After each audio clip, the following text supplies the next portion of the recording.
À la page 23 du chapitre 24 de mes notes de cours, je reviens sur les deux premières situations de la section 3.10 de Séguin.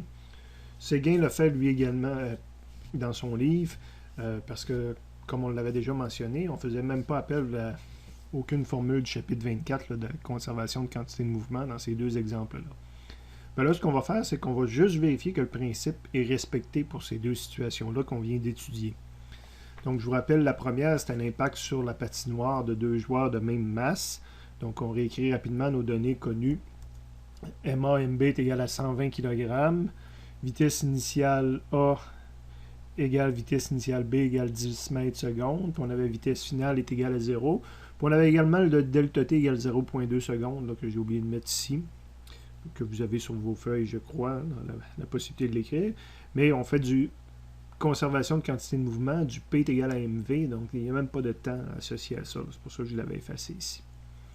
Et on nous demande de vérifier que le principe de conservation de quantité de mouvement est respecté. Évidemment, on avait un problème 1D, donc je vais confirmer que ça est vrai tout simplement, là, que la somme des P finales selon X est égale à la somme des P initiales selon X.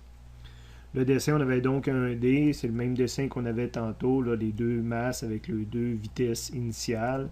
La collision au centre, j'ai pas mis le delta T, donc je ne l'ai pas mis sur le dessin non plus. Si vous l'avez ici, ben vous mettez le delta T ou votre collision. Et on va chercher le P initial. On va chercher la conservation de cette vérification-là. Fait que ça, j'attends souvent à la fin avant de dessiner quoi que ce soit associé au P. Je fais mes calculs, parce que des fois, je ne sais pas dans quel sens les mettre, puis quelle longueur les mettre. Donc, on va appliquer le principe de conservation de quantité de mouvement. Comme il apparaît dans votre formulaire, quoique la première apparaît jamais en jaune. Le vrai principe, c'est ça. Mais là, on le fait en 1D, donc on fait la somme des P finales X est égale à la somme des P initiales X. C'est un système composé de plusieurs choses, donc je vais avoir le P final AX, puis le P final BX. De l'autre côté, je vais avoir le P initial de A selon X, puis le P initial de B selon X. En finale, c'est pas pire, parce que là, on va chercher la formule aussi pour comment on calcule un P. C'est tout simplement de faire M fois V, donc MA fois la vitesse finale. C'est long écrit. J'ai pas pris la forme delta, je l'ai faite comme Séguin, même si je suis du type delta. Si je l'aurais faite par moi-même, intuitivement, j'aurais plutôt commencé avec la forme delta. De l'autre côté, ben, on réécrit la même chose, mais avec des vitesses initiales. Et on est prêt à mettre les chiffres. Vitesse finale, c'était 0, donc MA fois 0 plus MB fois 0. De ce côté-là, j'ai des zéros partout. Des zéros, c'est pas très facile à dessiner. Donc, de dessiner l'équivalent du P résultant, si on veut, du P final, c'est pas évident. De l'autre côté, j'avais MA fois mon 10, puis la vitesse initiale selon X, lui, était positif de ce côté-là. L'autre barre, j'avais 120, mais la vitesse initiale B selon X, c'est le vecteur qui est ici, lui est égal à moins 10. Donc 120 fois plus 10, puis 120 fois moins 10 additionné, ça donne un beau zéro aussi de ce côté-là. À gauche, j'avais des zéros intermédiaires et un zéro final, rien de dessinable. À droite, ben, j'avais quand même la quantité de mouvement initialement. J'avais un plus 120 ici, puis un moins 120, puis les deux additionnés donnent 0. Donc, je pourrais au moins illustrer la côté initiale. J'avais de la quantité de mouvement. Et c'est une quantité vectorielle, le P. C'est M fois V. Donc, c'est un scalaire fois le vecteur. Ça fait juste grandir ou rapetisser le vecteur, si on veut. Fait que j'ai mis un vecteur de longueur différente, puis je l'ai appelé P initial A. Donc, c'est la combinaison de M fois V. Même chose de l'autre côté. On avait le même M et le même V, donc je vais avoir un vecteur de même longueur.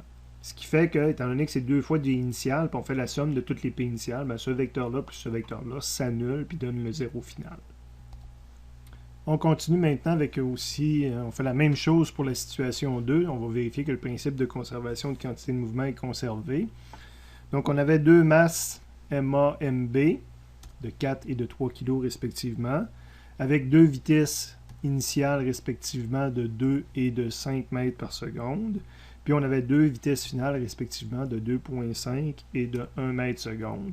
Et on va vérifier que le principe est respecté. C'est encore un problème 1D.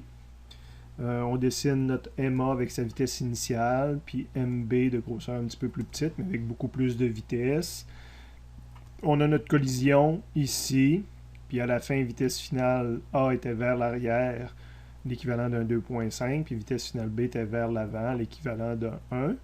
Et on me demande quels sont, on va vérifier la conservation de quantité de mouvement, donc comment que je pourrais illustrer ces deux valeurs-là sur mon dessin, puis est-ce que c'est la même chose avant et après. Ce sont des vecteurs, donc je vais attendre avant de les dessiner, de les calculer pour vérifier là, dans quel sens que je les ferai. Vous n'aimez pas écrire le sigma, parce que là, c'est ça que je fais, je vérifie, parce que ici, c'est une quantité, c'est quand je vérifie mon principe selon x, mais c'est un vecteur, donc il faut que je le montre que c'est un vecteur 1, j'enlève le x, puis je mets la petite flèche sur le dessus. Où est parti selon x? Ben, c'est quand je vais dessiner mon vecteur à côté, je le mets vers la gauche ou vers la droite, c'est l'équivalent du selon x. Donc on n'oublie pas, là, quand on est rendu pour le dessiner, le vecteur, on met une petite flèche sur le dessus, on enlève le selon x, parce que c'est le sens du vecteur qu'on va dessiner. C'est d'attraper un vecteur, c'est le sens de ça, vers l'avant ou vers l'arrière, qui va faire foi là, du sens selon x. Je disais donc, vous n'aimez pas dessiner le petit sigma comme ça. Il y a des équivalences.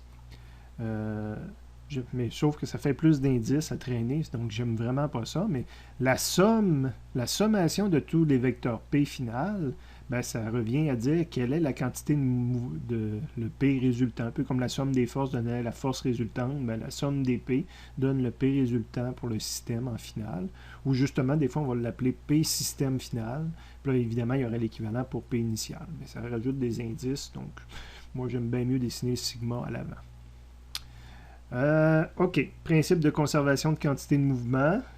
Donc, ça forme sa définition, mais que je n'utilise pas nécessairement dans le problème. Je démarre habituellement plus avec somme des P finale X est égal à somme des P initiale X. Il y a deux composantes d'un système, donc ça me demande de le séparer en deux. Même chose ici en initial. Et P est égal à MV, donc j'ai documenté que je prenais la formule là, de P est égal à MV. Je le fais pour finale A, je le fais pour finale B. Je le fais pour initial A, initial B, puis tout ça tient compte des signes, donc il faut que j'écrive selon X. Et je pourrais mettre les valeurs, donc j'ai un 4 fois sa vitesse initiale qui était 2 là, mais qui est positive, donc 4 fois plus 2. MB, c'est le 3, fois sa vitesse initiale, c'est une valeur de 5, mais avec un vecteur vers l'arrière, donc c'est un 3 fois moins 5. MA, encore 4. Sa vitesse finale, c'est 2.5 vers l'arrière, donc c'est un moins 2,5. MB, c'est un 3 avec un 1 vers l'avant. Hein, vous voyez comment j'utilise là, le vecteur pour mettre son signe. Je n'arrive pas à attraper le petit vecteur qu'il y a là. Donc c'est un plus 1. Et je suis prêt à faire les calculs. Donc 4 fois 2, 8. Moins 15, ça fait moins 7. De l'autre côté, 4 fois moins 2.5, ça fait moins 10, plus 3, moins 10 plus 3, ça fait moins 7. Donc, c'est conservé. Et ça, c'était des selon x. Donc, c'est des vecteurs qui sont vers l'arrière, qui ont la même longueur en finale qu'en initiale.